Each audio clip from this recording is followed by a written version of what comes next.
తండ్రి, ఈనాటి వాక్యానికై కృతజ్ఞతలు. ఆశ్చర్యంగా ఉంది దేవా, మేము డీల్ చేసే ప్రతి సమస్యకి నీ వాక్యంలో జవాబుందంటే ప్రతి ఒక్కదానికి కూడా అవును నిజమే, మేము గాని నువ్వు నడిపించినట్లు జీవిస్తే మాకు ఒత్తిడి ఉండదు. కనుక ఈ వారాంతంలో నువ్వు మాతో మాట్లాడి నీ కృపతో మేము చేయగల మార్పులను అర్థం చేసుకోవడానికి హెల్ప్ చెయ్యి, శాంతంగా జీవించడానికి. యేసునామంలో ఆమేన్. చూడండి, ఒత్తిడి అనేది ఈ తరానికి ఉన్న జబ్బు. ఇది ఒక $multi-billion బిజినెస్. స్ట్రెస్ యొక్క మేనేజ్మెంట్ ఒత్తిడిని సరిచేసే మందు. అది ఒక కౌన్సిలర్కి వెల చెల్లించి వచ్చినా, లేదా వేర్వేరు మందులతో, లేదా బుక్స్తో, లేదా స్ట్రెస్ మేనేజ్మెంట్ క్లాసులతో, లేదా సెమినార్లతో, లేదా ఏదైనా సరే. అంటే ఎలా రియాక్ట్ అయ్యారో చూశారు. వర్షిప్ టీంకి దాని మీద బోధిస్తానని చెప్పినప్పుడు వాళ్ళందరూ ఎలా అంటే, ఈ వారాంతంలో తప్పకుండా వింటాం అంటే బహుశా ఖచ్చితంగా మనందరం అర్థం చేసుకుంటాం. ఏమనంటే, ఒత్తిడిలో జీవించడం అనేది దేవుని చిత్తం కాదని. ఎల్లవెళ్ళ ఒత్తిడిలో మనలో ఎంతమందికి తెలుసు అది దేవుని చిత్తం కాదు అని? ఓకే, కనుక అది మన కల్చర్ యొక్క జబ్బు. అయితే మనం ఒక కల్చర్లో జీవిస్తున్నందున దాని అర్థం మనం ఆ కల్చర్ని అలవాటు చేసుకోవాలని కాదు. ఇప్పుడు చెప్పబోయేది వినండి. లేకుంటే మనం చివరికి ప్రతిదానికి సాకులు చెప్తుంటాం. అది ఎలా అంటే, ఈనాడు ప్రపంచం అలానే ఉంది, అయితే మీ ప్రపంచం అలా ఉండాల్సిన అవసరం లేదు. ఆమేన్. చెప్పాలంటే దాన్ని మళ్ళీ చెప్తాను. ఈనాడు ప్రపంచం అలా ఉన్నందున దాని అర్థం మీ ప్రపంచం అలానే ఉండాలని కాదు, లేదా నా ప్రపంచం ఉన్నట్లుగా. నేను చెప్పగలను, ఒకవేళ మీ జీవితంలో ఏదైనా మారబోతుంటే, లేదా నా జీవితంలో, అప్పుడు దాన్ని మార్చడానికి బాధ్యతని మనమే తీసుకోవాలి. దాని అర్థం దేవుడు లేకుండా మార్చగలమని కాదు. ముందుగా ప్రతి పరిస్థితిలోనూ మనం చేయవలసింది దేవుని వద్దకు వెళ్ళడం. అయితే మనం రెంటిని కలిపి వేస్తాం. దేవుడు ఏం చేస్తాడు, మనం ఏం చేయగలిగేలా చేస్తాడన్నదాన్ని. చూడండి, మనం దేవునితో పాలు పంచుకునే వారము, దేవునితో పార్ట్నర్స్మి. నేను నిజంగా నమ్ముతాను ఏమనంటే, చాలాసార్లు ప్రజలు దేవుడు అన్నీ సరిచేయడానికే ప్రార్థన అని. అప్పుడు మనం ఏమీ చేయకుండా, లేదా నేను అవే పిచ్చి పనులు చేస్తూనే ఉంటాను గతంలో చేసినవే. అయితే ఇప్పుడు ఏదో ఒకలా దేవుడు నా జీవితంలో విత్తే దాని పంటను తీసేయాలని ఆశిస్తున్నాను. అర్థమవుతుందా? అందువల్ల ప్రార్థించినప్పుడు మీ చెవులు తెరుచుకుని ఉంచుకోవాలి. దేవుడు మీతో మీ సమస్యకు మూల కారణం దాని గురించి ఏం చెప్తాడు అన్నది వినడానికి. ఇప్పుడు కొన్నిసార్లు మనం చేయగలిగేది ఏమీ ఉండదు. అలా అయితే అప్పుడు దేవుడు వచ్చి అదంతా చేస్తాడు. అయితే చాలాసార్లు మన సమస్యకు మూల కారణం చెప్పాలంటే జ్ఞానం లేకుండా జీవిస్తుంటాం. బైబిలు ఆ అజ్ఞానం అని చెప్పే దానిలో జీవిస్తున్నాం. అయితే మనం జ్ఞానంలో నడవడం లేదు, మనం పనులు చేస్తుంటాం. బహుశా మనం నివసించే కల్చర్ వల్లనే ప్రతి ఒక్కరూ చేసేది అదే, కనుక మనము అదే చేస్తాం. అయితే ఎల్లప్పుడూ మనం తిరిగి దేవుని వాక్యం వద్దకు వెళ్ళాలి. తిరిగి దేవుని వాక్యం వద్దకు. తెలుసా, సామెతల నిండా జ్ఞానమే ఉంది. తిరిగి దేవుని వాక్యం వద్దకు ఒక కమిట్మెంట్ చేసుకోండి. మీ చుట్టూ జరిగే దాని ప్రకారంగా ఏమాత్రం జీవించబోమని, కానీ పరిశుద్ధాత్మ నాయకత్వం ఆధారంతో నిర్ణయాలు తీసుకుంటామని. నమ్ముతారా అందరం ఆత్మచేత నడిపించబడి నడిస్తే శాంతకరమైన జీవితాలుంటాయని? ఓకే, కనుక చెప్తున్నాను, నా దగ్గర ఎలాంటి మ్యాజిక్ ట్రిక్ లేదని మీ మీద ఈ వారాంతంలో తిప్పగానే మీ ఒత్తిడంతా పోవడానికి. అలాగే ఇంకెవరి దగ్గర ఉండదు. నిజం తెలుసుకోవాలనుకుంటే, నిజంగా కొన్నిసార్లు అనుకుంటాను ప్రజలు స్ట్రెస్ మేనేజ్మెంట్ క్లాసెస్కి వెళ్ళినా, లేదా కౌన్సిలింగ్కి, లేదా వేరే ఏదైనా ఎక్కువగా మళ్ళీ మైండ్ సెట్తో వెళ్ళరనుకుంటాను మార్పును చేయగలను. బహుశా అదంతా ఎవరైనా నా సమస్యను పరిష్కరించాలి. మనం ఇక్కడ నిమిషం ఉండాలి, లేదంటే పూర్తి విషయం అంతా వ్యర్థమవుతుంది. నేను మీ సమస్యని తీర్చలేను, అలాగే దేవుడు కూడా. ఒకవేళ దేవుడు మీకు చూపించి చేయమన్నది చేయకుంటే, లేదా దేవుడు చూపించి చేయవద్దన్నది చేయకుంటేను, మీరు ఇది అర్థం చేసుకోవాలి, ఎందుకంటే ఇది నాకు చాలా బలంగా వస్తుంది. ఏమనంటే ప్రార్థన అనేది కేవలం దేవుడు ఇదంతా సరిచేస్తాడు అంటే నిజంగా చాలాసార్లు జరిగేది అదే. ఎందుకంటే మనం బహుశా మీరు దేవుడు చేయమని చెప్పింది చేస్తున్నారేమో, ఇప్పుడు దేవుడు ఆయన వంతుని చేయాలి. ప్రార్థన కేవలం దేవునితో మాట్లాడడమే కాదు, అది దేవుణ్ణి వినడం కూడా. దేవుడు తిరిగి మాట్లాడతాడు. ఆయన సరిగ్గా మనం మాట్లాడినట్టే మాట్లాడకపోవచ్చును, కానీ దేవుడు మీతో వేర్వేరు విధానాల్లో సంభాషిస్తాడు. దేవుడు ఈరోజు మీతో నా నోటి ద్వారా మాట్లాడతాడు, మీరు గాని వింటే. దేవుని వాక్యం ద్వారా మాట్లాడతాడు, ఒక చిన్న బిడ్డ ద్వారా, ఒక పరిస్థితి ద్వారా మాట్లాడతాడు. అంటే ఆయన అన్ని విధానాల్లో మాట్లాడతాడు. మనం ప్రార్థించి పాటించాలి, విధేయత చూపాలి. ఈ గదిలో ఒక్కరు కూడా లేరు, లేదా టీవీని చూసేవారిలోనో ఎవరైతే ఒత్తిడి కల జీవితాన్ని శాంతికరమైన దాంతో మార్చుకోవడానికి, ఒకవేళ మీరు ఒక మ్యాజిక్ ఫార్ములాను గాని ఇష్టపడకుంటే, అయితే కొన్ని సమస్యల మూల కారణాన్ని తెలుసుకుంటే, మీకెందుకు ఒత్తిడి ఉందో ఇష్టపడుతుంటే అప్పుడు దేవుని సహాయంతో చేయవలసిన మార్పులను చేసుకోగలరు. దాన్ని మళ్ళీ మళ్ళీ చెప్తాను, ఆయన లేకుండా మనం ఏం చేయలేం. అయితే ఇలా చెప్పడం న్యాయమే, మనం లేకుండా ఆయన ఎక్కువగా చేయడు. ఏమో నాకు తెలీదు, అది వచనాపరమైందని తెలుసా? అవును, తప్పనిసరిగా వచనం కరెక్ట్గా అలా చెప్పకపోవచ్చును, కానీ దేవుడు చెప్తాడు మన భారాన్ని వేయమని, బాధ్యతని కాదు. మనల్ని యూజ్ చేస్తాడు, ప్రజల ద్వారా కార్యం చేస్తాడు. కనుక దేవుడు నన్నేం చేయమంటాడో తెలుసుకోవడానికి ప్రార్థిస్తాను. లేదా ఒకవేళ అక్షరాల చేయమని చెప్పడానికి లేకుంటే అప్పుడు ఆయన చేయాలని అనుకుంటా. అయితే మనం అర్థం చేసుకోవాలి, నిజమైన ప్రార్థన అంటే దేవుడే ప్రతిదీ చేయాలని ఆశించడం కాదు, మనం కూర్చుని ఏమీ మార్చకుండా ఉండి.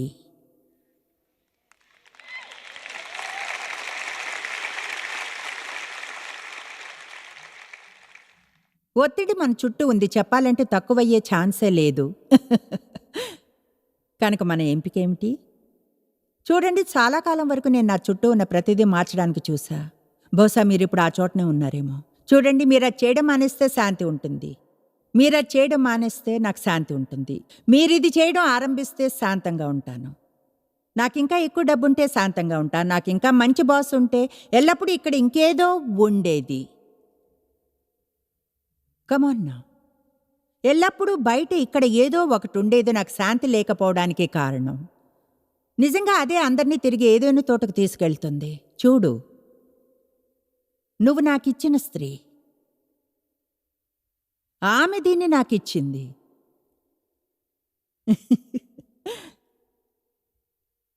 ఎక్స్క్యూజ్ మీ, పురుషులు ఇంటికి యజమానిగా ఉండాలనుకున్నాను.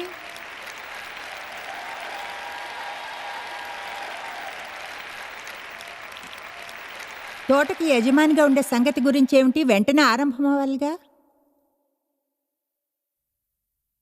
చింతించకండి, అక్కడే ఉండిపోను.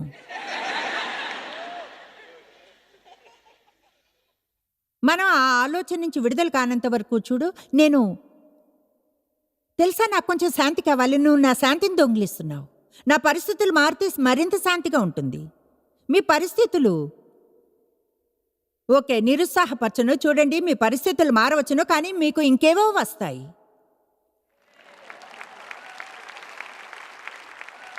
అదే అంటే వస్తాయి తెలుసా, మీకున్నవి వెళ్ళిపోతాయి, వెంటనే వేరే ఒకటి వస్తుంది. మనం లోకంలో ఎలా ఉండాలో నేర్చుకోవాలి, దానిలా ప్రవర్తించకూడదు. కనుక ఒత్తిడి మన చుట్టూ ఉంటుంది, అది తగ్గే ఛాన్స్ లేదు. కనుక మన ఎంపిక ఏమిటి? చూడండి, మనకి కేవలం 2 ఉన్నాయి నాకు తెలిసినంత వరకు. విరిగిపోయేంత వరకు ఒత్తిడిలోనే ఉండడం, అది ఒక ఎంపిక. విచారకరం, నాకు తెలుసు కొంతమంది దాన్నే ఎంచుకుంటారు, లేదా దాన్ని మీ లోనికి రానివ్వకుండా, దానిచే బాధింపబడకుండా ఉండడం నేర్చుకోవడం. మన చుట్టూ ఉన్నది మన లోపలికి పోనక్కర్లేదు. ఆమేన్.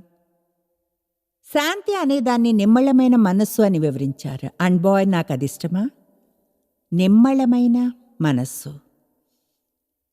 యేసు చుట్టూ ఒత్తిడి నిండిన పరిస్థితులుండేవి. ఫ్యామిలీ, ఫ్రెండ్స్ చేత తిరస్కరించబడి, మీలో కొంతమంది పరిస్థితి ఇప్పుడు అలానే ఉంది. ఒత్తిడి కలిగించుకుంటున్నారు. చెడుగా ఉన్నారని నేరారోపణ, ఏదో చేశారన్న నేరారోపణ, లేదా ఒకలాంటి దుష్ట ఉద్దేశం ఉందనేది ఏమాత్రం నిజం కాదు. తప్పైన నేరారోపణ ఒత్తిడిని కలిగిస్తుంది బాయ్. అందర్నీ ఒప్పించాల్సి వస్తుంది మంచివారమని. యేసు ఎన్నడూ అలా చేయడానికి ప్రయత్నించలేదని గమనించారా? ఆయన శిష్యులు ఎక్కువగా సరిచేయబడాల్సి ఉంది. ఆయన వారికి లోకానికి సువార్తను తీసుకెళ్లే పనికి తర్ఫీదునిచ్చాడా? పని చేయడానికి చాలా తక్కువ సమయం ఉంది. కొన్నిసార్లు మన చుట్టూ ఉన్న వారందరూ వాళ్ళు చేయవలసింది చేయకుండా మనల్ని ఒత్తిడికి గురి చేయగలరు. నేనెప్పుడూ ప్రతిసారి మీరేం చేయాలో చెప్పాలి. నిరంతరం అప్పుడు నేను చెప్పినప్పుడు మీరు చేయలేరు. పెద్ద సంఖ్యలో గుంపులు ఆయన్ని అన్ని చోట్ల వెంబడించారు. అందరికి అద్భుతాలు కావాలి, స్వస్థతలు, ఏదో ఒక రకమైన సహాయం. నేను చెప్పాను కూడా, నా దగ్గరకు వచ్చే ప్రతి ఒక్కరూ దేన్నో కోరుకుంటారు. కొంతమంది తల్లులు మీరు అలా ఫీల్ అవుతారు. భర్తకేదో కావాలి, పిల్లలందరికీ. తర్వాత మీ పేరెంట్స్ ఫోన్ చేస్తారు, వాళ్ళకేదో కావాలి. ఆ తర్వాత మీ అత్తగారు, ఆమెకేదో కావాలి. అందరికీ నాలోనే ఓ భాగం కావాలి. ఇప్పుడు ఒక్క ముక్క మిగల్లేదు. ఎంతమంది అలా ఎప్పుడైనా ఫీల్ అయ్యారా? అయితే చూడండి, యేసు ఆయన అక్కడ ప్రజల కోసమే ఉన్న ఆయనకి ఎల్లలు ఉండేవి. మనం వాటిని గురించి రేపు మాట్లాడుకుందాం. చూడండి, మీ పక్కింటి కుక్క మీ పెరట్లో వెళ్ళకూడదనుకుంటే ఒక ఫెన్స్ వేయించడం మంచిది.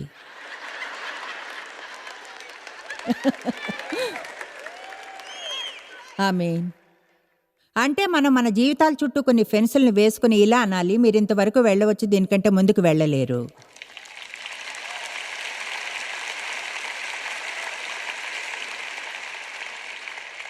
ఆయన శిష్యులు ఒకరు 30 వెండి నాణాల కొరకు ఆయన్ని మోసం చేశాడు. తన జీవితంలో క్రూషియల్ టైంలో పేతురు ఆయన ఎవరో తెలియదన్నాడు. పేతురు చెప్పాలంటే ఆయనకు మంచి సన్నిహిత స్నేహితుల్లో ఒకడు. మానసికంగానూ భావుకంగానూ నిరంతరం ఆయన సెలువు మీద సహించబోయే శ్రమను గురించి తెలుసు అతనికి. వావ్! ఒత్తిడితో ఉన్న రోజున గురించి మాట్లాడడం. అయినా వాటన్నిటి మధ్య ఆయన ఇచ్చాడు యోహాను 14:27. శాంతి మీకు అనుగ్రహించి వెళ్ళుచున్నాను, నా శాంతినే మీకు అనుగ్రహించుచున్నాను, లోకమిచ్చినట్టుగా నేను మీకు అనుగ్రహించటలేదు. మీ హృదయమును కలవరపడనీయకుడి లేదా వెరవనీయకుడి. మీకు మీరు కలవరపడేలా చేసుకోవడం మానివేయండి. మీరు మిమ్మల్ని భయపడేలా, పెరికిగా, అస్థిరంగా ఉండేలా చేసుకోకండి. ఇప్పుడు ఇటువంటిది పాయింట్ని నిరూపిస్తుంది నేను చెప్పడానికి ప్రయత్నించిన దాన్ని. దేవుడు ఎప్పుడు ఆయన వద్దకు మనం ప్రార్థనలో రావాలంటాడు, సిద్ధంగా ఉంటాడు హెల్ప్ చేయడానికి, మనం చేయలేంది చేయడానికి. ఆయన అద్భుతాలు చేసే దేవుడు. అయితే మనం ఇక్కడ చూస్తున్నాం, దాన్ని ముందుగా నేను కానీ నమ్మితే నేను ఎన్నడూ శాంతి కొరకు ప్రార్థించిన అవసరం లేదు. ఎందుకంటే ముందే నాకు శాంతి ఉంది, దాన్ని యూజ్ చేయడం లేదు. ఆయన చెప్పింది అది కాదంటారా? నా శాంతిని మీకు ఇస్తున్నాను. మనం కానీ తిరిగి జన్మిస్తే మన లోపల శాంతికి రాజకుమారుడు నివసిస్తుంటాడు. అంటే లోపల క్రింద లోతుల్లో మీరు కానీ నీళ్ల బాడీని గురించి ఆలోచిస్తే, ఆ నీళ్ల మీద ఒక తుఫాను వస్తే పైన మీరు అలల్లాగా కదులుతూ అలజడిని చూస్తారు. అయితే అడుగున లోతున ఎంతో నిమ్మళంగా ఉంటుంది, ఎంతో నిమ్మళంగా. అందుకనే శాంతిని నిమ్మళమైన మనసు అని వర్ణిస్తారు. మన చుట్టూ అన్ని రకాల విషయాలు జరగవచ్చును. అయితే మనం కానీ దేవునితో సంబంధంలో ఉంటే, ఆయన మీద ఆధారపడి ఆయన్ని నమ్మి మనకింకా శాంతి ఉంటుంది. దాని అర్థం మనం పరిస్థితిని ప్రేమించాలని కాదు, దాని అర్థం బాధ పెట్టదని కాదు. అయితే మనకి ప్రత్యేకమైన శాంతి కలుగుతుంది అని అర్థం. లోకం మనకు అనుగ్రహించే శాంతి కేవలం పరిస్థితులకు సూట్ అయినప్పుడే ఉంటుంది. కానీ యేసు మనకిచ్చింది దానికంటే ఎంతో శ్రేష్టమైనది. ఆయన మనకిచ్చే శాంతి అది నిజంగా దాని శ్రేష్టమైన విధానంలో చెప్పగలది. ఆ శాంతికి ఎలాంటి అర్థం లేదు. అది ఏ కారణము లేని శాంతి. వేరుగా చెప్పాలంటే నాకు తెలీదు నేను ఎలా శాంతిని పొందగలను. మీరు దాదాపు ఇబ్బందిగా ఫీల్ అవుతారు శాంతి ఉందని చెప్పడానికి. ఎందుకంటే అనుకుంటారు మీరు అతి ధార్మికులైన వారో లేక వేరే ఏదైనా అని.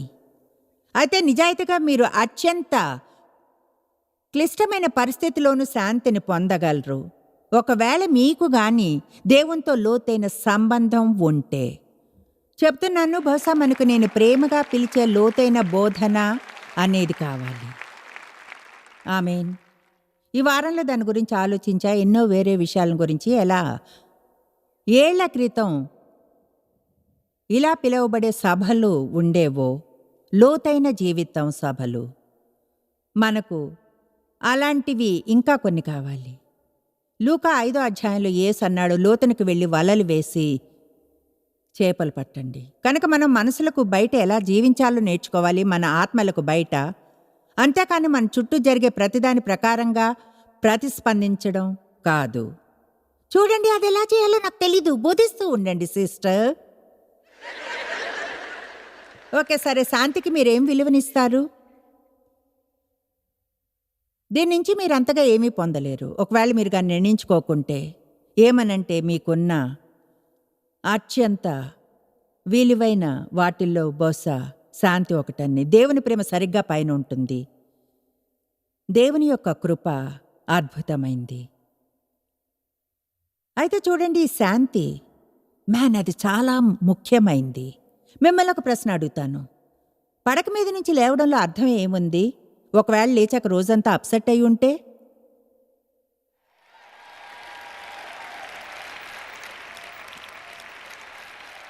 అందుకనే కొంతమంది నిరాశ చెందిన వారు మంచం మీద నుంచి లేవాలనుకోరు, మంచం మీదే ఉంటారు. మరొక రోజును ఎదుర్కోవాలనుకోరు. అయితే జవాబు అది కాదు. జీవితం నుంచి దాక్కోవడం జవాబు కాదు. మన సమస్యలను అవాయిడ్ చేయడం కాదది. అది విషయాలతో ఎలా డీల్ చేయాలో తెలుసుకోవడం, యేసు విషయాలతో చేసినట్లుగా. నా ఒత్తిడి ప్రయాణాన్ని మీతో పంచుకుంటాను. అప్పుడు నేనేం చెప్తున్నానో మీకు అర్థం అవుతుంది. ముందుగా ఎన్నో ఏళ్ళు నా తండ్రి చేత సెక్షువల్గా అబ్యూస్ చేయబడ్డాను. కనిపించిన మొదట అతన్ని పెళ్లి చేసుకున్నా ఎవరు ఎన్నడూ ఇష్టపడరనుకుని. అతను ఒక ఆర్టిస్ట్, చిన్న దొంగ. చివరికి ఏదో దొంగతనం చేసి జైలుకి వెళ్ళాడు. అదొక 5 ఏళ్ల పీడికల, 18 ఏళ్ల పీడికల పైన. కనుక ఇప్పుడు నాకు 20 ఏళ్ళు, 23 ఏళ్ళు. అంతా గందరగోళం.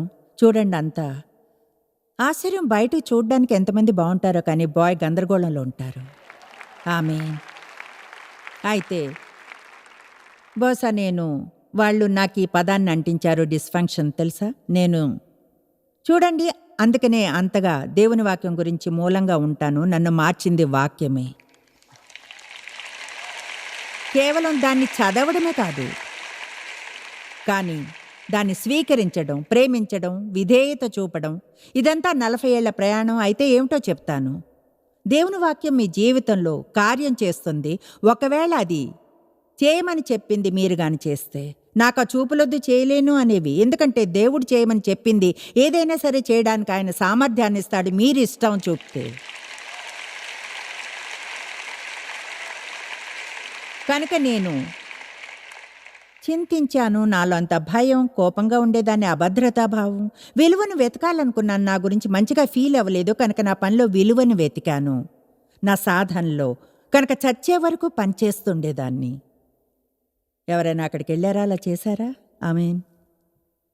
అంత ఒత్తిడి వల్ల నాకు శారీరక సమస్యలు వచ్చాయి. నా పర్సనల్ సంబంధాల్లో సమస్యలు తెచ్చుకున్నాను. ఎప్పుడూ ఓవర్లోడ్ అయ్యి ఉండేదాన్ని. తెలుసా, ఎప్పుడూ ఒత్తిడిలో ఉంటే ఎవరితోనూ కలిసి ఉండలేరని శీలా సంభాషణ ముగిసింది. నేనొక క్రిస్టియన్ని, ఫుల్ టైం పరిచర్లో ఉన్నాను. అయినా నాకు ఈ సమస్యలన్నీ ఉండేవి. రక్షణ పొందగానే గ్యారంటీ ఏమీ లేదు మీకు సమస్యలేవి ఉండవని. అలా అనుకోకూడదు కూడా. మన ఆత్మ విడుదల పొందాలంటారా? నూతన జన్మ సమయంలో జరిగేది అదే. అయితే మన ఆత్మ రక్షణ పొందాలి. అది మీ మనస్సు, మీ చిత్తం మరియు మీ భావాలు. విషయాల గురించి ఎలా ఆలోచిస్తారు, వాటి పట్ల ఎలా రియాక్ట్ అవుతారన్నది మనం చేసుకునే నిర్ణయాలు. అందుకనే నాకు యాకోబు 1:21 ఇష్టం. నమ్ముతాను చెప్తుంది, లోపల నాటబడి మీ ఆత్మలను రక్షించుటకు శక్తిగల వాక్యమును సాత్వికముతో అంగీకరించడు. ఈరోజు మీతో వాక్యాన్ని పంచుకుంటూ ఉండగా మీకు విషయం చెప్పాలని ఉంది. మీ మనసు నూతనీకరించబడుతుంది. మీరు ఇక్కడ కూర్చుని ఉండగా మీ మనసు మారుతుంది. కొన్ని విషయాలు ఆలోచించే విధానాన్ని మీరు మార్చుకుంటారు. ఆ విధానాన్ని మార్చుకుంటే అది మీ మాట్లాడే విధానాన్ని మార్చుతుంది. మీ ఆలోచన విధానాన్ని, మాట తీరుని మార్చుకున్నప్పుడు అది మీ వైఖరిని మారుస్తుంది. తర్వాత అది మీ ప్రవర్తనను, తర్వాత సడన్గా ఇక్కడున్న ప్రతిదానికి మీపై అధికారం ఉండదు.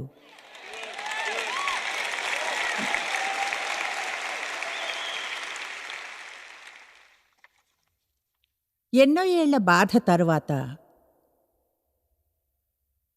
చివరికి నిర్ణయించుకున్నాను, ఏది ఏమైనా నాకు శాంతి కావాలని. ఇక్కడ ఒక్క నిమిషం ఆగి చెప్తాను. డేవి నాకు గొప్ప ఉదాహరణ అని. మీరు కానీ అరుదైన వారిలో ఒకరైతే ఎంతో శాంతంగా ఉండేవారు. ఈరోజు మీకు ఇది అవసరం లేదు అని అనుకుంటుంటే, ఒత్తిడిలో సమస్య లేనందున. నిజంగా అవసరమే. మీకు ఒత్తిడితో సమస్య లేకున్నా సరే, ఒత్తిడి ఉన్న అన్ని రకాల వారితోనూ మీరు డీల్ చేస్తారు. వాళ్ళు మీకు అర్థం కారు. మీకు మాత్రం ఎలా అంటే, అసలు మీ సమస్య ఏమిటి, ఆ విషయానికంత అప్సెట్ ఎందుకు అవుతారు, దాని గురించి ఎందుకు పట్టించుకుంటారు, వాళ్ళు అలానే ఉంటారు. అయితే నాకు డేవ్ ఒక గొప్ప ఉదాహరణ. నాకు శాంతి ఉండేది, ఎందుకంటే నేను పుట్టి పెరిగిన వాతావరణంలో అదేమిటో కూడా తెలీదు. ఎంతమంది పెరిగారు కోపంగా, హింసాత్మకమైన ఇంట్లోనూ వాతావరణంలోనూ? నిజంగా శాంతి అంటే ఎలా ఉంటుందో తెలియకుండా. నాకు తెలియదు అదేమిటో. నాకు శాంతి కలగడం ఆరంభించినప్పుడు బోర్ కొట్టింది. అదెలాంటి చూడండి, నిజంగా అప్సెట్ కాకుంటే దేని గురించి చింతించడానికి ఉండదు. నిజంగా చెప్తున్నాను, అప్సెట్ కాకుంటే దేని గురించి చింతించడానికి లేదు. కోపం వచ్చేది కాదు, నాతో నేను ఏం చేయాలో తెలిసేది కాదు. నేను జోక్ చేయడం లేదు. నాకు గుర్తుంది, ఈజీ చైర్లో కూర్చుని ఆలోచించడం బోర్ కొడుతుంది.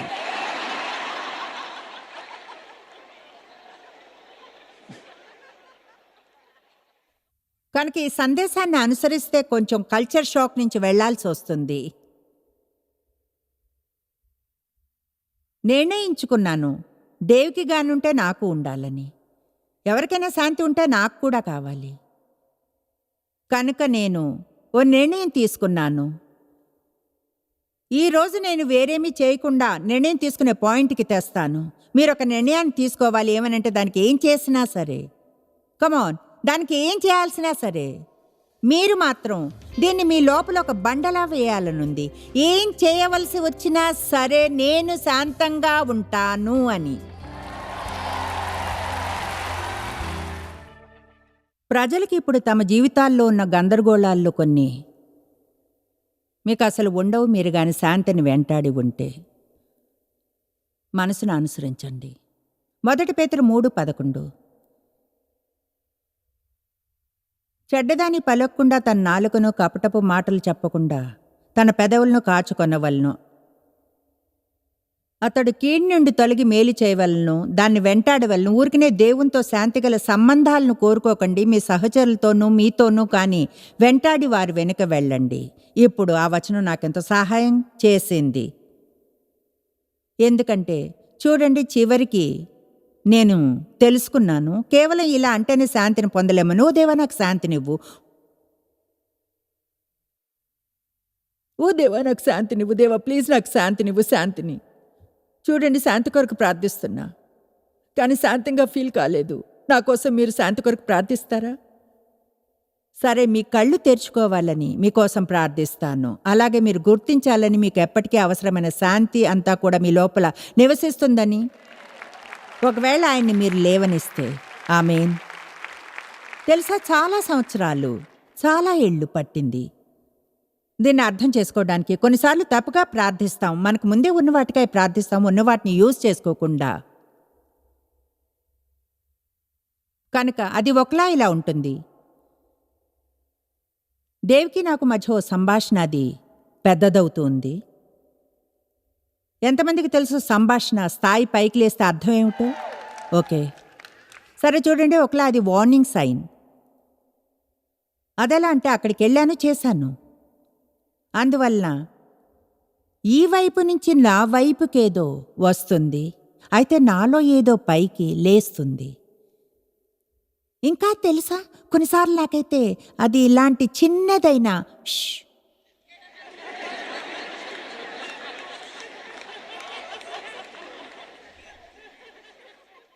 దానికో 4 భాగాల సీరీస్ లేదో నాకు తెలుసు. దేవుడు అంటున్నాడని షటప్.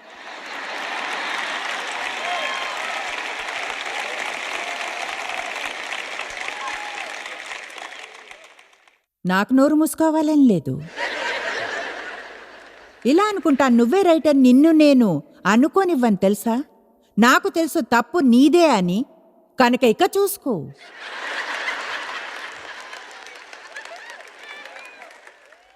అయితే విషయం ఏమిటంటే, ఒకవేళ ఇది నాకు చిరాకు కలిగిస్తున్నా నాలో ఉన్న శాంతిని గాని లేవనిస్తే, అప్పుడు ఈ పరిస్థితిలో నేనెంతో నిమ్మళంగా ఉండగలను.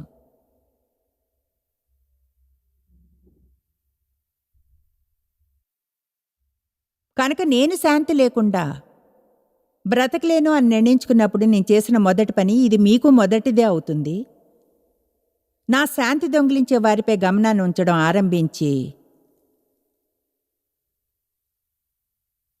మార్పులు చేయసాగాను. నేను మీతో చెప్పి ఉంటే మీలో ఎవరో ఒకరిని ఇక్కడికి పైకి తీసుకొచ్చి అడిగితే మీ శాంతిని దొంగిలించేది ఏమిటని, అండ్ బాయ్ మీరు ఒక లిస్ట్నే చదివి ఉండేవారు. కనుక మీరు ఒక లిస్ట్ వేసుకోవాలి, మీరు ఒక లిస్ట్ని వ్రాసుకోవాలి, మీ శాంతిని దొంగిలించేవి ఏమిటని. అలాగే గుర్తించాలి అపవాదికి వాటిలోని ప్రతి ఒక్కటి ఏమిటో తెలుసని. నేను చెప్పే ఇష్టమైన వాటిల్లో ఒకటి, అతడు లేచేది మిమ్మల్ని అప్సెట్ చేయడానికి. ఎందుకంటే శాంతి లేదంటే శక్తి లేదు. అర్థమైందా? శాంతి లేదు అంటే అర్థం శక్తి లేదు. ఇప్పుడు మీకు చిన్న కథని చెప్తా, గత వారాంతంలో వేరే సభల్లో చెప్పా, అయితే తాజాదే, అర్థం ఉంది అందులో, కనుక మళ్ళీ చెప్తాను. చిన్న బోధన, ఎప్పుడైనా టీవీ స్టూడియోలో చేసే బోధనల్లో ఒకటి, తక్కువ మంది ప్రేక్షకులతో. కొన్ని వారాల క్రితం విత్తడం కోయడం గురించి. అయితే దాని గురించే ప్రత్యేకంగా ఆర్థికంగా విత్తడం కోయడం గురించి మాట్లాడలేదు. కేవలం విత్తడం కోయడం మన జీవితంలోని ప్రతి ఏరియా గురించి చెప్పాను. నిజంగా ఆ విషయం గురించి ఎంతో ఉత్సాహపడ్డాను, ఎందుకంటే అది నా జీవితం మీద ఓ కొలమానంలో కంట్రోల్ని ఇస్తుంది అనిపిస్తుంది. వేరుగా చెప్పాలంటే, నాకు ఎక్కువ ఫ్రెండ్స్ కావాలంటే ఎక్కువ ఫ్రెండ్లీగా ఉండాలి. ప్రజలు నా పట్ల మంచిగా ఉండాలనుకుంటే నేను చేయాల్సింది వారి పట్ల మంచిగా ఉండడమే. కనుక అది దేవుడు మనకిచ్చిన మంచి విషయం. మనం ఎప్పుడూ మనం కోరుకున్న దానికై వెయిట్ చేయాలనుకుంటాం. నాకు కావాల్సింది ఏమిటో ఎందుకు ఇవ్వవు? అయితే దేవుడు అంటాడు, నువ్వు ముందు కొంచెం విత్తాలి, తర్వాత కొంచెం కోయగలవు. నిజంగా నాకు అది ఇష్టం. దయనివ్వండి, దయను కోయగలరు. న్యాయాన్ని విత్తండి, తీర్పు ఇవ్వబడుతుంది. అది జీవితంలోని ప్రతి ఏరియాలో పనిచేస్తుంది. ప్రజలకు హెల్ప్ చేయండి, దేవుడు మీకు హెల్ప్ చేయడానికి ప్రజల్ని ఏర్పాటు చేస్తాడు. నా బోధన అయిపోయాక జింజర్ నేను మాట్లాడుకుంటున్నాం. నేను నిర్ణయించుకున్నాను, నేను దీనికి ఒక పరీక్ష పెడతానని. నేను దేన్నో ఒక దాన్ని తీసుకుని సంకల్పంతో దాన్ని విత్తడం ఆరంభించాలని, తరువాత ఎంతకాలానికి దాన్ని తిరిగి పొందగలనో చూద్దామనుకున్నా. ఆమె అంది, నేను అలానే చేస్తాను. సరే, ఏం చేయబోతుందో చెప్పింది. అది బాగుంది కూడా. ఆమెకేదో కావాలి కనుక దాన్ని విత్తడం ఆరంభించాలనుకుంది. నాకైతే ఏం చేయాలో తెలియదు కనుకన్నా నేను ప్రార్థించాలేమో. దేని గురించో ప్రార్థన ఆరంభించాను. దేవా, నిజంగా నాకేం కావాలి? ఇక్కడ మళ్ళీ నా మాటలు ఎంతో ధార్మికంగా అనిపించాలని ఇలా అనడం లేదు, కానీ అన్నిటికంటే ఎక్కువగా నా జీవితంలోని ఈ సమయంలో నాకు కావలసింది ఏమిటంటే, నా పైన దేవుని శక్తి ఏ విధంగా ఉండాలంటే, నేను సువార్తను బోధించేప్పుడు ప్రజలు విడుదల కావాలి, స్వస్థత పొందాలి, స్వతంత్రులవ్వాలి, రక్షణ పొందాలి, పరిశుద్ధాత్మ చేత నింపబడాలి. మిగతా అంతా కోరుకుంటూ ముందే వెళ్ళాను కనుక అది ఇలా ఏమీ కాదు. నేనేదో సెయింట్ జాయిస్లా కాదు, ఎందుకంటే కాదు కనుక. అయితే నా జీవితంలోని ఈ సమయంలో గుర్తించగలిగేంత వయసుకు వచ్చాను. అర్థం ఉన్నదేది అంతగా లేదు. అందువలన నేను గాని ఇది చేస్తే ఫలితాలను పొందేదానిలా అవుతాను కనుక నాకు ఫలితాలు కావాలి. ప్రజలు ఇలా అనాలి, నాకు ట్యూమర్ ఉండేది, వాక్యం బోధిస్తుండగా అది మాయమైంది అని. దేవుని వాక్యంలో స్వస్థత శక్తి ఉందని నేను నమ్ముతాను. మనం దాన్ని అనుభవించాలనుకుంటాం. ఆయన తన వాక్యాన్ని పంపి స్వస్థపరిచి గుంటలోంచి నాశనం నుంచి విడుదల చేస్తాడు. అందువలన నేను దేవునితో సమయం గడుపుతూ అన్నాను, ఓకే, నాకు కావాల్సింది ఇదే, నాకు మరింత శక్తి కావాలి. దేవుడు నాతో మాట్లాడి అన్నాడు, అయితే మరింత శాంతిని నాటు. అప్పుడు వెంటనే ఆ రోజు నేను వెళ్ళిన ఒక పరిస్థితిని గుర్తించాను. మనందరం ఎప్పుడు వెళ్ళే విషయాలు లాంటివే. ఒకచోట నేను దేన్నో ఆర్డర్ చేశాను. అక్కడ కొంత ఫర్నిచర్ కొన్నాను. కిచెన్ చైర్స్ని కప్పడానికి 8 గజాలు ఆర్డర్ చేశాను. అందరూ చెప్పండి 8. అయితే వాళ్ళు దాన్ని డెలివర్ చేసినప్పుడు అది 6.5 గజాలే ఉంది. ఇప్పుడు అర్థం చేసుకోగలను 7 లేక 9. అయితే ఎలాగో వాళ్ళు కంప్యూటర్లోకి 6.5 అని ఎంటర్ చేశారు. అందుకని ఆరంభించాను గట్టిగా అరవడం. దీన్ని ప్రజలకు చెప్పలేను. మా అమ్మాయితో మాట్లాడుతున్నా, ప్రజలు వారికి చేయమని చెప్పింది ఎందుకు చేయరు అసలు? ఎవరైనా ఎప్పుడైనా ఆ కామెంట్ని చేశారా? మా అమ్మాయి వెంటనే జవాబు చెప్పింది, నాకు తెలుసు దేవుడు ఆమె ద్వారా మాట్లాడుతున్నాడని. ఆమె సింపుల్గా ఎంతో స్వీట్గా ఇలా అంది, చూడు ప్రజలు తప్పులు చేస్తారు కనుకనే. ఓ,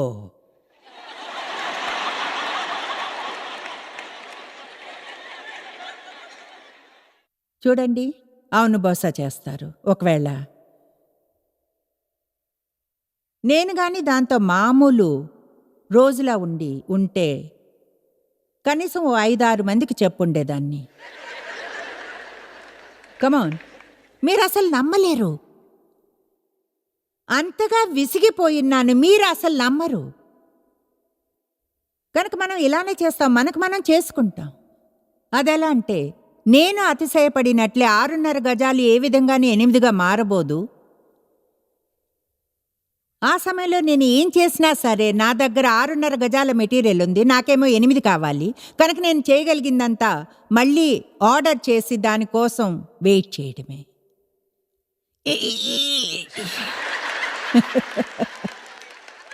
అలా నాకు చేయాలనిపించలేదు. తర్వాత వాళ్ళు నా కాఫీ టేబుల్ని డెలివర్ చేశారు. చేసినప్పుడు ఆ బాక్స్ని ఇంటి మధ్యలో పెట్టి గుడ్ బై చెప్పారు. ఓహో,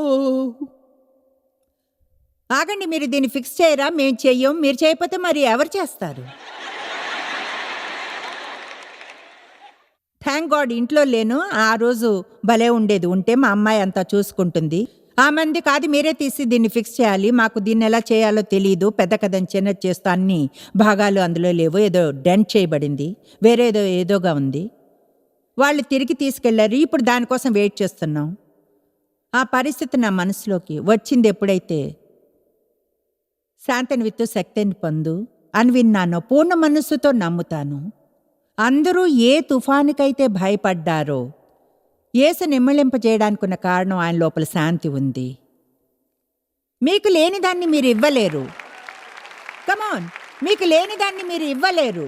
అయితే మీకేం చెప్తున్నాను, మీరు కానీ శాంతంగా ఉంటే, లేదా నేను ఏ పరిస్థితుల్లో అయినా సరే, సాతానికి అధికారం పోతుంది. అతనికి అక్షరాల అధికారం ఉండదు. వెంటనే మనదే పై చెయ్యి అవుతుంది. ఎందుకంటే శాంతంగా ఉన్నప్పుడు దేవుడి నుంచి వినగలం, ఆత్మచేత నడిపించబడతాం, జ్ఞానం కలుగుతుంది, ఏం చేయాలో తెలుస్తుంది. అయితే భయపడిన క్షణమే చెడుది హీనంగా అవుతుంది.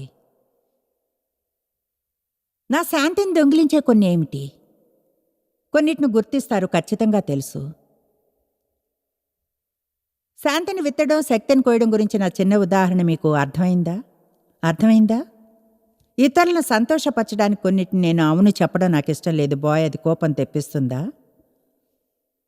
తర్వాత ఏం చేస్తామో తెలుసా? కోపం తెచ్చుకుంటాం.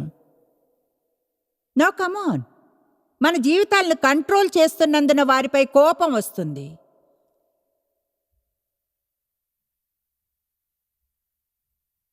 ప్రతిరోజు ఈ స్త్రీ అంటుంది, రోజు ప్రతిరోజు ప్రతిరోజు ప్రతిరోజు నాకు జరుగుతుంది.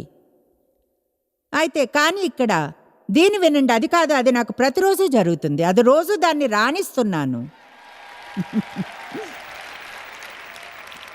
పాయింట్ బాగా చెప్పారు, నాకు హెల్ప్ చేసినందుకు థ్యాంక్స్. అయితే చూడండి, సరిగ్గా అందువల్లనే మనం వలలో ఉంటాం. అదెలాంటి యప్, అలా నాకెప్పుడు జరుగుతుంది. పాస్టర్ మైక్ నాతో పంచుకున్నారు, నేను ఇది మీకు మీ విశ్వాసాన్ని పెంచుకోవడానికి చెప్తున్నా అన్నారు. ఈ వారాంతంలో మీటింగ్ల కొరకు ప్రార్థిస్తున్నప్పుడు బోధనలు సందేశాలు ఆయన అన్నారు, దేవుడు నాకేదో చూపించినట్లయింది, అది నాకు 18 ఏళ్లుగా వంగిపోయిన స్త్రీని గుర్తు చేసింది. యేసు ఆమెను విడుదల చేశాడు అని ఆయన అన్నారు. నాకు అనిపిస్తుంది సభల్లో ఎక్కువగా తమ జీవితం అంతా కూడా ఒత్తిడితో కలిగే బరువులను మోస్తూ వంగిపోయిన వారుంటారు. అయితే ఈ వారాంతంలో వాక్యం వారిని విడుదల చేస్తుంది. వాళ్ళు తిన్నగా నిల్చుని బరువులను విదిలించవేయగలుగుతారు. అయితే చూడండి, అందులో ఎక్కువగా ఎవరైనా నిర్ణయించుకున్న వారి నుంచే రావాలి, ఇకపై నేను ఇలా ఏమాత్రం జీవించను అని. ఎవరినైనా పాయింట్ దగ్గరకు తోస్తున్నానా, ఇకపై ఇలా మాత్రం జీవించను, ఇకపై ఇలా జీవించను. గుర్తుంచుకోండి, దాని అర్థం మీ పరిస్థితులు మారతాయని కాదు, దేవుణ్ణి మీతో కలిసి కార్యం చేయనివ్వాలి మార్చడానికి. చూడండి, దానికి నేనేం చేయలేను. నాకు తెలుసు, నేను అక్కడే ఆరంభించాను. అయితే మీకేం చెప్తున్నాను, మీరు కానీ మళ్ళీ మళ్ళీ స్టడీ చేస్తా అంటే శాంతి మీద మీరు వెతకగలిగిన ప్రతి వచనాన్ని తవ్వి తీయాలి, వాటిని పుస్తకంలో వ్రాసుకోవాలి, కంప్యూటర్ మీద పెట్టాలి, గోడల పైన పెట్టాలి, వాటిని అలాగే చూస్తూ ఉండాలి. చూస్తూ ఏదైనా మిమ్మల్ని అప్సెట్ చేయడం ఆరంభించగానే ముందుగా ఆలోచించవలసింది శాంతిని గురించి. శాంతంగా ఉండండి. ఇప్పుడు ముందుగా అదంత ఈజీగా ఉండదు, ఎందుకంటే అలా చేసే అలవాటు మీకు లేదు. అయితే అది ఎప్పుడైనా ఎక్కువగా సమస్య రాకుండా చేస్తుందా? నేనలా బ్రతకలేను, ఇకపై నేనలా బ్రతకలేను. ముందుగా అలా జీవించడానికి నాకు వయసు అయిపోయింది. దేవుడిని నమ్మకుండా అదెంతో ఒత్తిడిని కలిగిస్తుంది. తొందరగా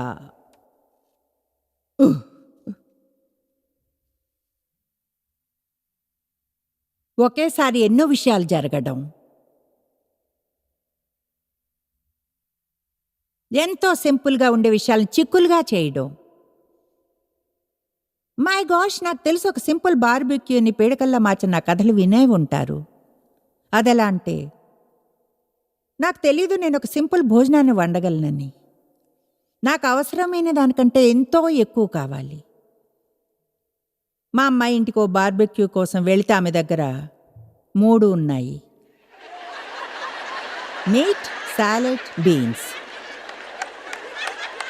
నేనలా అంటే, ఏంటి ఆమె తినేది కొంచెమేనా?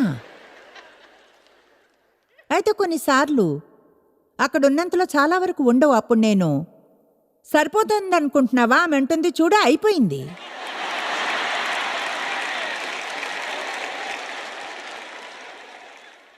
సరే, అప్పుడు ఆమె బార్బిక్యూ మీద కోపం వస్తుంది. ఇలా ఆలోచిస్తుంటా, నేను కొన్ని వస్తువులు తేవాలి. ఇక్కడ ఈ గదిలో ఉన్న నాకు తప్ప ఎవరికైనా తప్పు అభిప్రాయం ఉందా బాధ్యతను గురించి? ఏ సరైన గుంపునే పంపాడు.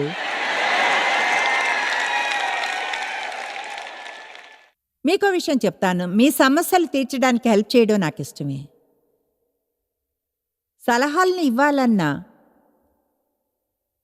సింపుల్గా ఉండే వాటిని చిక్కులుగా చేయడం, ఎక్కువసేపు ఎక్కువ మోత భరించలేను. నేనెలా అంటే, నేను మౌనంగా ఉండాలి.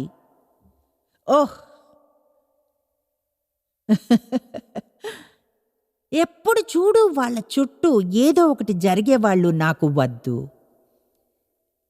ఈ మ్యూజిక్ లెవెల్స్ ఇంకా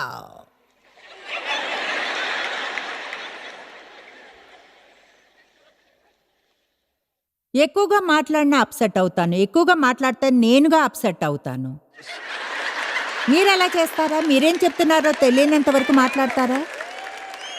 లేక ఎందుకు చెప్తున్నారా ఇలా అనుకుంటారా, నేను అసలు నోరెందుకు మూసుకున్నా, అయితే నోరు మాత్రం కదులుతూ ఉంటుంది, మాటలు వస్తూనే ఉంటాయి. ఎక్కువగా నాకేది అసహ్యమో చెప్పనా, మాట్లాడని వారెవరైనా నాతో ఉంటే మాట్లాడడం అంతా నేనే చెయ్యాలి.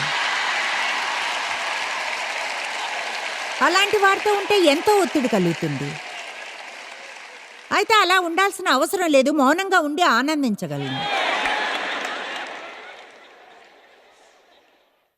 వీటిలో కొన్నిటిపై ఇంకా వర్క్ చేస్తున్నాను. బాగా నిద్ర పట్టకపోవడం, మ్యాన్, మీకు ఇది నచ్చకపోవచ్చునా, అయితే అదేమిటంటే అన్హెల్దీ ఈటింగ్. మేము ఇక్కడ హెర్షీ పెన్సిల్వేనియాలో ఉన్నాం. ఓకే, నేను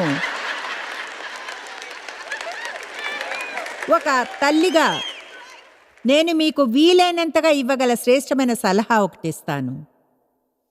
ఓకే, ఈరోజు మా హోటల్ రూమ్కి వెళ్ళాను. అక్కడ ఒక పెద్ద వైట్ చాక్లెట్ ఉంది. వెంటనే దాన్ని చూసి అనుకున్నాను, నేను దాన్ని తిన్నాను. నన్ను చూడండి, ఒక విషయం చెప్తా. సిద్ధంగా ఉన్నారా? మీ ముందు ఎవరైనా ఉంచిన ప్రతిదీ తినాలనేం లేదు. ఉన్నదానికంటే దాని గురించి మరింత సంతోషంగా ఉండాలి. అందరూ మీ ముందు ఉంచిన ప్రతిదీ తినాలనేం లేదు. నేను వెళ్ళే ఒక షూ స్టోర్ ఉంది, వాళ్ళు కుక్కీస్ ఇస్తారు. నేను షూస్ కోసం వెళ్తే వాళ్ళు కుక్కీస్ పెడతారు. గత వారం వెళ్ళాను, కుక్కీలు వద్దనుకున్నాను, కుక్కీస్ వద్దన్నాను. అయితే ఆ అమ్మాయి బయట తలుపు దగ్గరకు నా వెనకాలే కుక్కీల బ్యాగ్తో వచ్చింది. అంటే చూడండి, ఆమె నాకు తెలుసు అక్కడ షూస్ కొనడం వల్ల కొంచెం మాట్లాడుతూ ఉంటాం, అందుకని అన్నాను, చూడు దీని గురించి బోధించాను.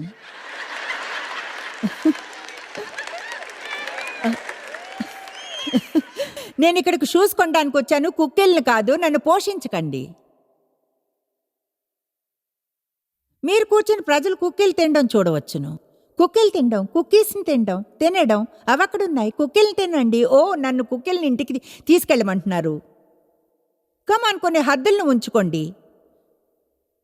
మీ జీవితం చుట్టూ కొన్ని ఎల్లలను ఉంచుకోండి, కొన్ని నిర్ణయాలు తీసుకోండి. ఏం చేశారో నిర్ణయించుకోండి. బయట ఉన్న ప్రతిదానికి మీపై అధికారాన్ని ఇవ్వకండి.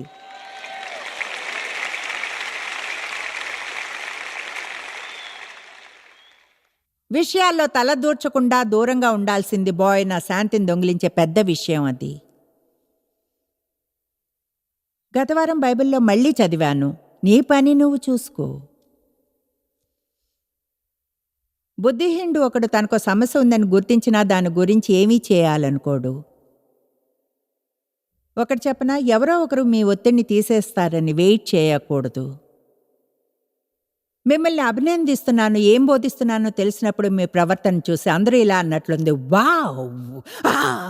నేనెలా అన్ప్లగ్ చేయాలో చెప్పినప్పుడు అన్వైండ్, ఒత్తిడి యొక్క భారాలను ఎలా తీసివేయాలో. అయితే బహుశా మీరు మిస్ అయిన భాగం మిమ్మల్ని విడదీసుకోవడం. నేను అనుకుని మనకు సెలెక్టివ్ హియరింగ్, సెలెక్టివ్ రీడింగ్ ఉంటుందని. నేను ఇలా అన్నప్పుడు ఓవర్లోడ్ అవడం మీద బోధిస్తానని. ఒత్తిడిని ఎలా వదిలించుకోవాలో వెంటనే అందరూ అనుకుంటారు, నాకు అద్భుతం జరగాలి, ఇకపై ఎలాంటి ఒత్తిడి ఉండకూడదండి. బాయ్, మీరు ఉత్సాహపడ్డారు, ఉత్సాహపు స్థాయిలు తగ్గుతున్నాయి. మీలో ఎంతమందికి ఇప్పుడు తెలుసు ఏమనంటే, మీకేదో తెలుసని మీకు తెలుసని కనీసం ఒక్క విషయం, మీ జీవితంలో తక్కువ ఒత్తిడినిచ్చేదాన్ని మీరు మార్చుకోగలరని. ఓకే, అయితే చెయ్యండి. అంటే చెప్పడానికి ఇంకేం మిగల్లేదు. మీకేం చేయాలో తెలియకపోవడం ఒక విషయం అయితే, మీకు సమస్య ఏమిటో తెలిసి దాన్నే మళ్ళీ చేయడం, మళ్ళీ మళ్ళీ మళ్ళీ అనేది మరొక విషయం. తెలుసా వాళ్ళేమంటారు? కేవలం ఒక మూగ వ్యక్తే ఒకే విషయాన్ని మళ్ళీ మళ్ళీ చేయగలరని అనుకుంటారు. త్వరలోనో లేక తర్వాత వేరైన ఫలితాన్ని పొందుతారు. వేరే ఫలితం రాదు ఒకవేళ మీ జీవితంలో ఏదైనా మార్చుకోకుంటే. నేను పూర్తిగా ఒత్తిడిలో ఉండి జీవించను. నేను అలా చేయను. చాలా ఏళ్ల క్రితం ఒక కమెంట్ చేశాను, నిజం చెప్పాలంటే 9 ఏళ్ళయింది. అన్నాను. ఈ విధంగా ఇకపై జీవించను. ఈ పరిచర్యలో ఏదైనా నా కోసం మారకపోతే దాన్ని తగ్గించి చిన్నదిగా చేద్దాం. దాన్ని మరింత పెద్దగా చేయడానికి బదులు చిన్నదిగా చేయబోయాం. చూడండి, దేవుని వద్ద నా కోసం జవాబు రెడీగా ఉంది. అయితే నేను ఒక మార్పును చేయాలి.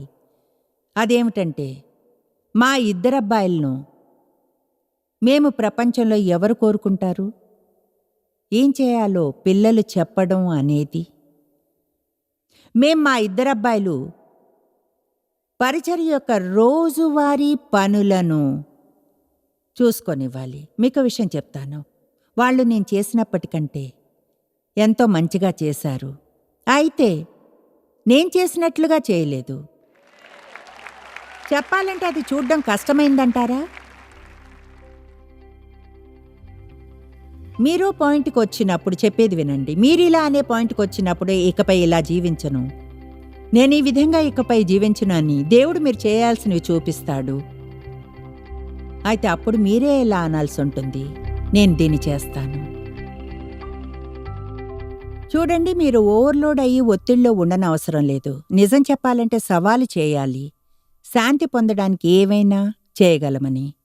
అది ఆరంభించడానికి ఉన్న మార్గాల్లో ఒకటి యేసు ముందే మీకు శాంతిని ఇచ్చాడని తెలుసుకోవడం. మీ లోపల శాంతి ఉంది, దాన్ని మీరు అభ్యసించి దాని వద్దకు చేరాలి. యోహాను 14:27 ఆయన అన్నాడు, శాంతినిచ్చి వెళుతున్నాను, నా శాంతిని మీకు అనుగ్రహించి వెళుతున్నాను. మీరు ఎన్నడూ తెలుసుకోలేనంతగా జాయిస్ మేర్ మినిస్ట్రీస్లో మీరు మాకెంతో ముఖ్యం. మిమ్మల్ని అభినందిస్తున్నాం. మా ప్రపంచ వ్యాప్తపు మినిస్ట్రీ సాధ్యం అయ్యేలా చేసే మా ఫ్రెండ్స్ మరియు పార్ట్నర్స్ కి థ్యాంక్స్. అందరం కలిసి ఆకలిగొన్న వారికి భోజనం పెడుతున్నాం, బీదలకు బట్టలు ఇస్తున్నాం, సువార్తను దేశాలకు చాటుతున్నాం.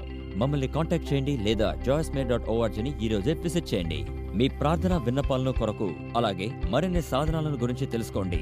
జాయిస్ మేర్ షెడ్యూల్ని చూసి భాగస్వామిలో భాగమవ్వండి, క్రీస్తు ప్రేమను ప్రపంచమంతటా పంచుకోవడానికి.